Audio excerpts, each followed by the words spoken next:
tentang limit ini, limit itu sebenarnya adalah nilai pendekatan. Pada saat kita ngerjain suatu fungsi yang dia itu katakanlah fungsi linear, nilai pendekatan itu nggak diperlukan. Misalnya kita punya suatu fungsi linear tertentu dan kita mau mencari katakanlah nilai f1. Ya ini tinggal disubstitusi aja kan, x-nya tinggal diganti 1. Hasilnya adalah 1, nggak masalah. Tetapi kalau misalkan kita mempunyai suatu fungsi, kalau misalkan fungsinya itu adalah x min 1 dibagi sama x kuadrat min 1, dan kita mau memasukkan angka 1, kita mau mencari nilai daripada angka 1, nah itu jadi masalah. Kenapa begitu? Karena ini adalah fungsinya, bentuknya adalah fungsi pecahan. Pada saat kita mau mencari nilai untuk sama dengan 1, kita nggak bisa nyari. Kenapa begitu? Karena bagian penyebutnya di sini nilainya itu adalah 0 dan dia akan menjadi bentuk tak tentu. Kalau misalkan yang atas juga diganti akan menjadi 0 per 0. Kita susah untuk mencarinya dengan menggunakan nilai fungsinya. Makanya kita membutuhkan nilai limit. Nah, nilai limit itu sebenarnya apa? Kalau misalnya kita mau mencari nilai limit untuk fungsi yang dia bentuknya bukan dalam bentuk pecahan, itu nggak terlalu susah. Karena misalnya nih kita mau mencari nilai x sama dengan 1 untuk fungsi ini, yaitu adalah 2x min 1. Sebenarnya kita mencari nilai untuk limit kiri dan limit kanan. Saya gambar dulu ya, y sama dengan 2x min 1. Kalau misalkan kita gambar grafiknya, maka gambar grafiknya itu adalah seperti ini. Ini adalah fungsi y sama dengan 2x min 1. Kalau kita cari, kalau x-nya 0, berarti y-nya ketemu min 1. Berarti maksudnya ini koordinatnya min 1. Kalau y-nya 0, berarti x-nya setengah. Berarti di sini kita punya nilainya setengah. Nah, sekarang bagaimana kalau kita mau mencari untuk nilai x mendekati 1? Nah, x mendekati 1 itu berarti sebenarnya nggak pasti 1. Kalau misalkan kita mau nyari tahu untuk nilai x sama dengan 1, substitusi ke sini ya, berarti nilainya 1. Jadi kalau misalkan kita mau mencari nilai x mendekati 1 dari sisi sebelah kanan, berarti sebenarnya kita mau mencari nilai x tuh dari arah sebelah kanan.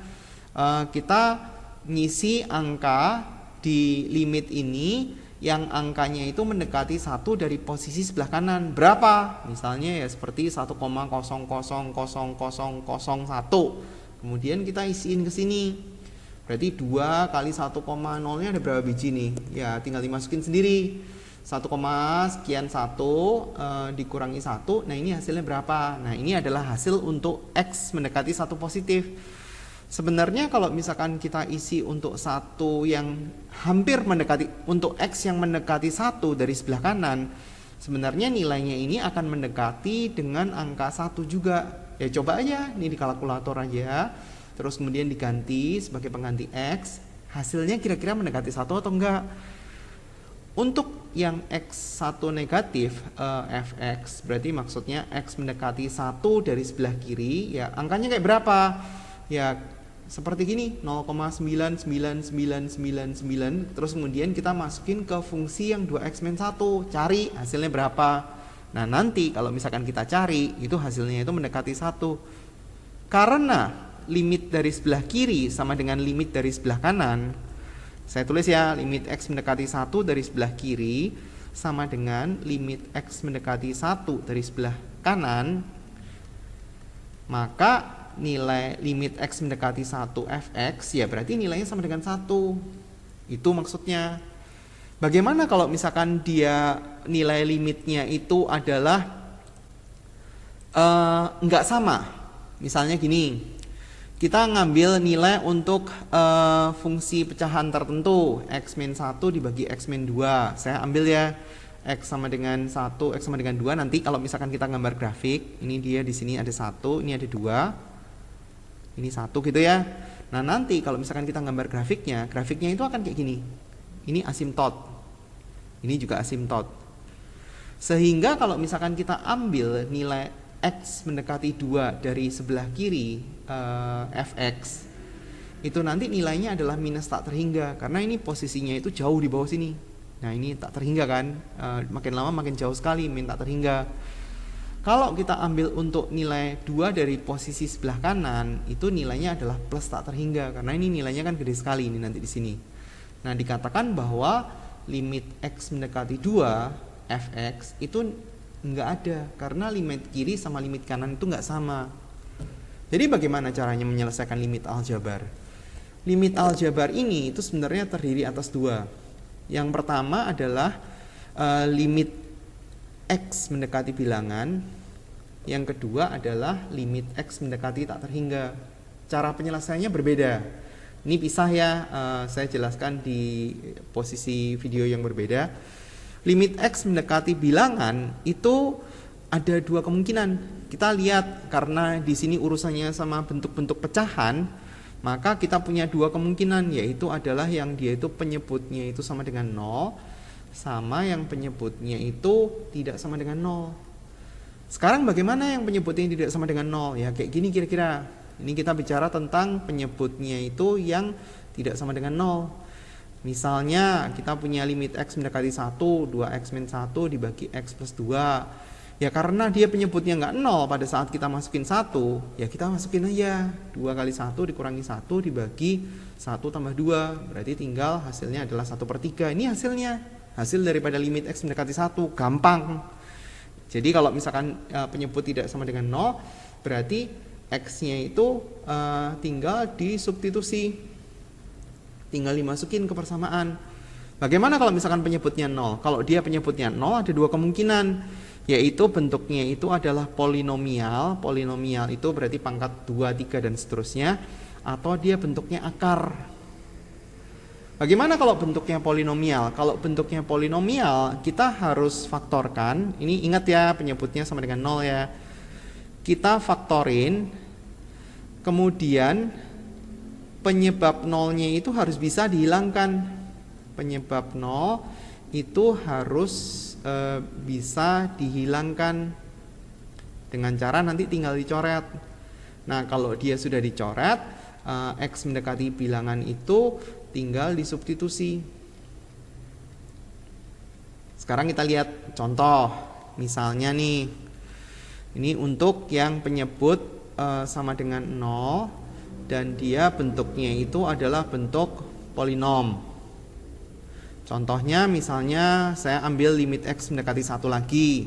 Di sini ada x min 1, x kuadrat min 1. Tadi kan harus bisa difaktorin kan? Ya sudah, faktorin. Yang ini kan difaktorin x min 1, x plus 1. Ini bisa dicoret. Nah, setelah dia bisa dicoret, limit ini harus tetap ditulis ya, sepanjang dia itu angkanya belum dimasukin. Nah, sekarang kalau dia dimasukin hasilnya nggak 0, berarti tinggal dimasukin 1 plus 1. Kalau kita punya nilai limit yang dia itu adalah bilangan dibagi sama angka mendekati 0, ini kita bicara tentang limit lah ya, jadi dia nggak pas 0. Bilangan dibagi 0 itu berarti kita bayanginnya kayak gini. Bilangan dibagi sama angka mendekati 0. Nih, berarti kan tambah gede. Kalau kita punya 0 dibagi sama bilangan, itu hasilnya adalah 0. Kalau sebaliknya, kita punya bilangan dibagi sama suatu angka yang besar sekali, tak terhingga, ini tuh bacanya infinite atau tak hingga. Tak hingga itu ya berarti bayangin suatu angka yang besar sekali, hasilnya 0. Kalau dibalik, tak terhingga dibagi sama bilangan, maka hasilnya adalah tak terhingga juga. Nah, sekarang kita masuk ke bentuk akar. Nah, bagaimana kalau bentuk akar? Bentuk akar itu cara nyelesainya adalah dia harus dikali dengan akar sekawan. Setelah dia itu dikali dengan akar sekawan, penyebab nolnya juga sama. Penyebab nolnya itu harus bisa dihilangkan. Harus dapat dihilangkan. Nah, kemudian tinggal disubstitusi x mendekati bilangannya. Contoh kayak gini. Kalau akarnya itu di atas, ya berarti kita tinggal kaliin dengan akar sekawan yang di atas. Jangan lupa atas bawah ya. Kalau akarnya itu di bawah, berarti kita harus kaliin dengan akar sekawan dari yang di bawah. Kalau akar sekawannya itu muncul di dua tempat, maksudnya akar sekawan itu akar sekawan di atas dan di bawah, ya berarti harus dikali dengan akar sekawan di atas dan di bawah. Nah, ini saya selesain.